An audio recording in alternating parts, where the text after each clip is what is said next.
Pendidikan adalah proses penyampaian dan penerimaan pengetahuan, keterampilan, nilai, dan norma kepada individu melalui berbagai metode seperti pengajaran, pelatihan, atau pengalaman. Tujuan pendidikan dalam membentuk sikap adalah untuk mengembangkan potensi individu secara holistik. Melalui pendidikan secara intelektual, individu dapat memperoleh pengetahuan tentang dunia di sekitarnya, mempelajari keterampilan yang berguna dalam kehidupan sehari-hari, mengembangkan kemampuan berpikir kritis, dan memahami nilai-nilai yang mendasari masyarakat. Pendidikan tidak hanya terjadi di sekolah atau lembaga pendidikan formal, tetapi juga dapat terjadi di lingkungan non-formal dan informal. Pendidikan formal umumnya terjadi di lembaga seperti sekolah dan universitas, dengan struktur kurikulum dan program pembelajaran yang telah ditetapkan. Sementara itu, pendidikan non-formal dapat berlangsung di luar lingkungan sekolah, misalnya melalui kursus atau pelatihan.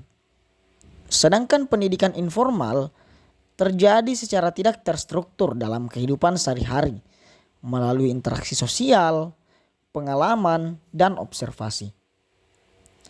Pendidikan mencakup berbagai bidang dan tindakan, mulai dari pendidikan anak usia dini hingga pendidikan tinggi dan pendidikan sepanjang hayat. Tujuan pendidikan dapat bervariasi tergantung pada konteks dan kebutuhan individu atau masyarakat, termasuk mempersiapkan individu untuk memasuki dunia kerja, memperoleh pengetahuan dan keterampilan khusus, atau membentuk warga negara yang bertanggung jawab dan berkontribusi secara positif pada masyarakat. Mengenai pendidikan, banyak tokoh Indonesia yang memberikan pendapat tentang hal tersebut. Di antaranya ada Ki Hajar Dewantara, atau lebih dikenal sebagai Bapak Pendidikan Nasional Indonesia. Beliau mengemukakan konsep pendidikan yang inklusif dan humanistik. Beliau menekankan pentingnya pendidikan sebagai sarana untuk membangun karakter dan kepribadian yang kuat dalam individu, serta mengembangkan potensi anak secara menyeluruh.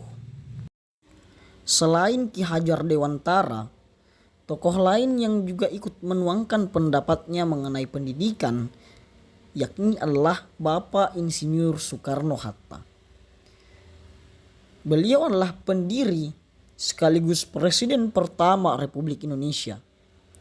Beliau berpandangan bahwa pendidikan harus diarahkan untuk menciptakan manusia yang berjiwa Pancasila. Beliau menginginkan pendidikan yang berorientasi pada pembangunan karakter nasionalis, patriotisme, dan kesadaran akan keberagaman Indonesia. Setelah mendengar dua pendapat dari tokoh besar terdahulu Indonesia, maka kita dapat menyimpulkan bahwa pandangan mereka mengenai pendidikan ideal di Indonesia mencerminkan perjuangan dan visi tokoh-tokoh terdahulu dalam membangun sistem pendidikan yang lebih baik di Indonesia.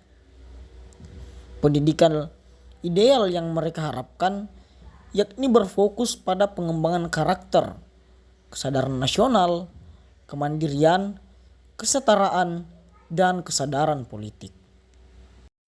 Pada umumnya, pendidikan di Indonesia pada masa lalu dipengaruhi oleh tradisi lokal, agama, kolonialisme, dan gerakan nasionalis.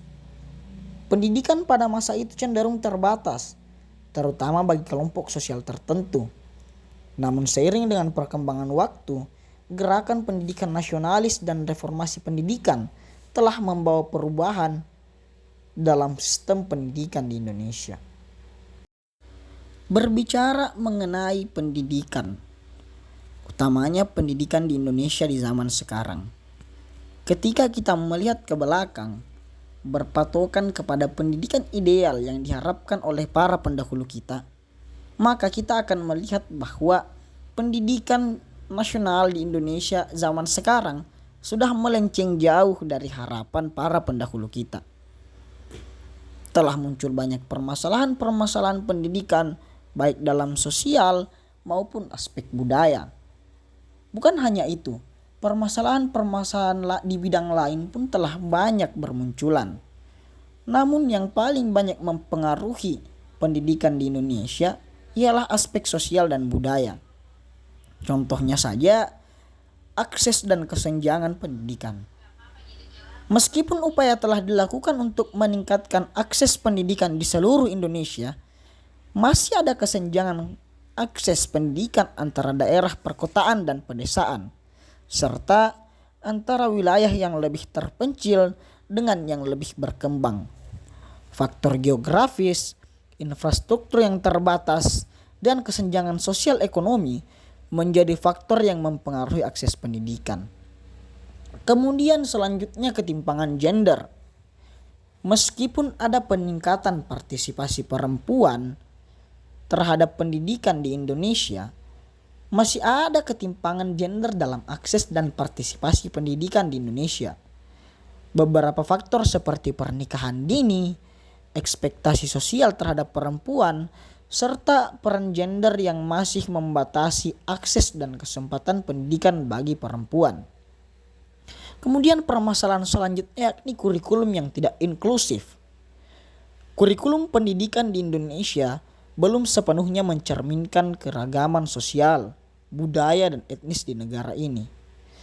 Kurikulum yang terlalu berpusat pada pendekatan nasional dapat mengabaikan kekayaan budaya dan pengetahuan lokal. Hal ini dapat mengakibatkan kurangnya pemahaman dan penghormatan terhadap beragam identitas dan kebinekaan budaya. Kemudian selanjutnya, praktek diskriminasi dan stereotip. Beberapa praktik diskriminasi dan stereotip masih ada dalam konteks pendidikan di Indonesia. Diskriminasi terhadap kelompok minoritas, termasuk suku, agama, ras, dan orientasi seksual dapat mempengaruhi akses dan pengalaman pendidikan mereka. Stereotip gender juga dapat mempengaruhi pilihan pendidikan dan pilihan karir bagi individu. Bukan hanya permasalahan tersebut, permasalahan-permasalahan mengenai budaya-budaya asing yang masuk ke pendidikan Indonesia pun memberikan dampak dan pengaruh besar terhadap pendidikan di Indonesia.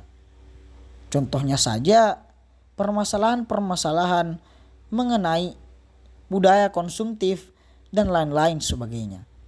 Nah, hal tersebut menjadikan pendidikan ideal yang diharapkan oleh para pendahulu kita menjadi tidak tercapai. Malah pendidikan di era sekarang sangat melenceng jauh dari pendidikan ideal yang diharapkan oleh para pendahulu kita. Dalam mengatasi permasalahan yang dihadapi oleh pendidikan, perlu dilakukan upaya kolaboratif dan komprehensif antara pemerintah, masyarakat, lembaga pendidikan, dan pemangku kepentingan terkait. Upaya tersebut meliputi peningkatan akses pendidikan, pengembangan kurikulum inklusif, pemberdayaan perempuan, pemahaman dan penghormatan terhadap keberagaman, serta peningkatan status dan penghargaan terhadap pendidik. Terlepas dari dampak negatif yang disebabkan oleh aspek sosial dan budaya, tidak dapat kita pungkiri juga bahwasanya aspek sosial dan budaya pun memberikan dampak yang positif bagi pendidikan di Indonesia.